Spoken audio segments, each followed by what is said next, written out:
Hello friends, this is Dr. Bhavdeep Ahuja here. So today I'm back with one of my short videos on say sources of income and deductions. I'll be giving you a brief outlay of the same in my short video of this. So what are the incomes actually apart from salary on which we have to pay our say income tax? So the number one, there are five sources. The number one source is income from salary.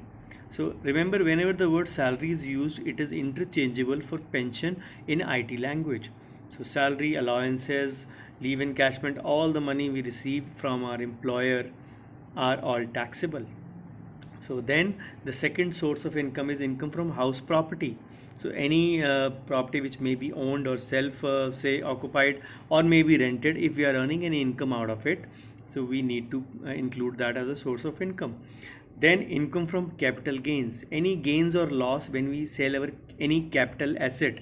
Capital asset can be shares, mutual funds, land, whatever, plot, say flat. Then the fourth source is most of the dentists fall in the income from schedule BP or business or profession. So which we are carrying out as a freelancer or as a say practicing individual. Then the fifth is the income from other sources. Our income from savings bank account, our fixed deposits, or any gifts received. So all those plus maybe some of us winning a dance show or a say game show like a Kaun Banega Crorepati types. So these all are our sources of income.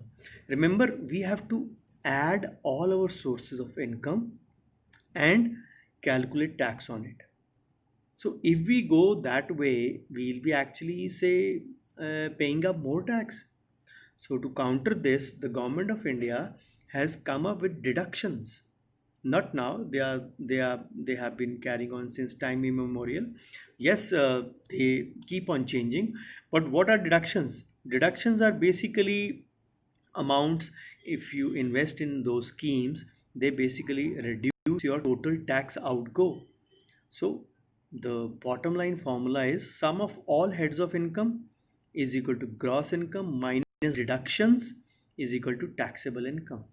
So whatever income you have from all the five heads, you reduce the total deductions from it, and then what amount you arrive at will be your taxable income. So what are those deductions? So the primary or the granddaddy section it is called as is the section 80C. It is always advised to make section 80C your best friend. And what say list of investments fall in that? There is a huge range of investments falling in that, say EPF, PPF, your NSAs, your tax saver FDs, your principal amount of home loans, and blah blah blah. There is a huge amount of list of that.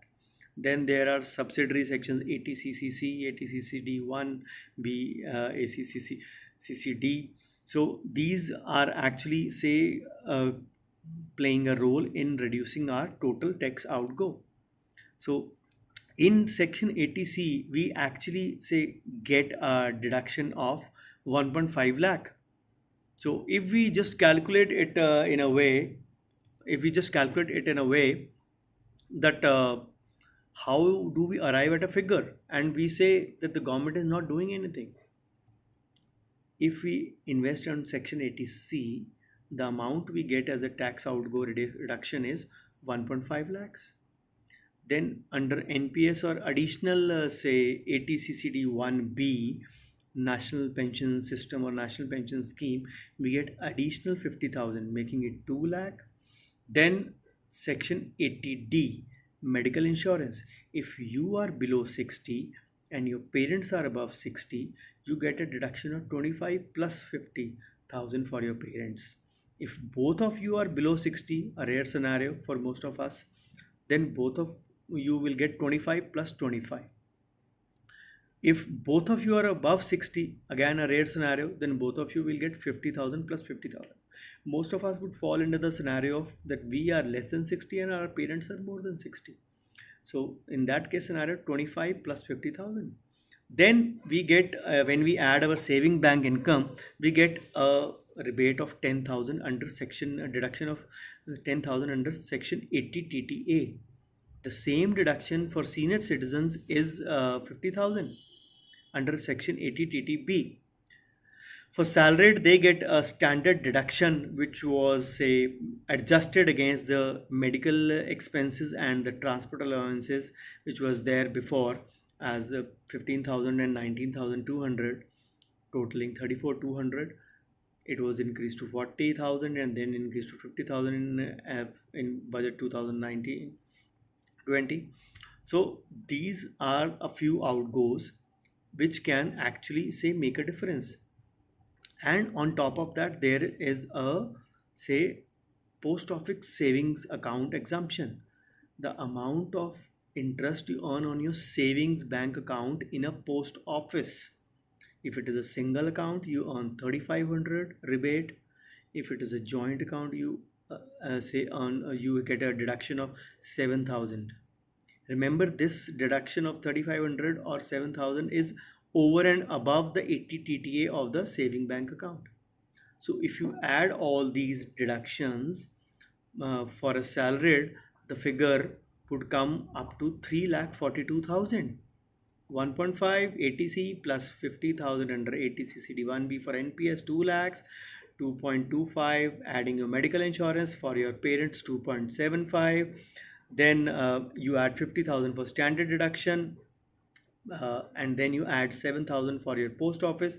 The total amount comes out to 3,42,000. The same amount is available for self-employed as well.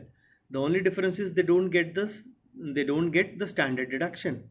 So for them, the amount available would be 2,92,000. Is that a less amount? If you calculate almost 3 lakh amount at 30%, that will be around 1 lakh or 90,000.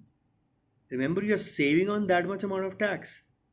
So you have to consider, if you are not availing the deductions, where are you committing a mistake? It is always said, make ATC your best friend. Section ATC, the granddaddy. Now comes a shocking fact. As per a study or a survey by Government of India, more than 70% of the people who are filing ITR are not investing fully under Section 80C. That is, they are not investing even 1.5 lakh because they are put in less income. They show less income. The keyword is show.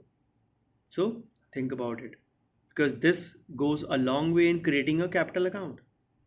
So thank you so much guys for watching this video. If you like this video, please do like, comment and share with your colleagues on other friends of dental fraternity, and I'll be back soon again with another short video very soon.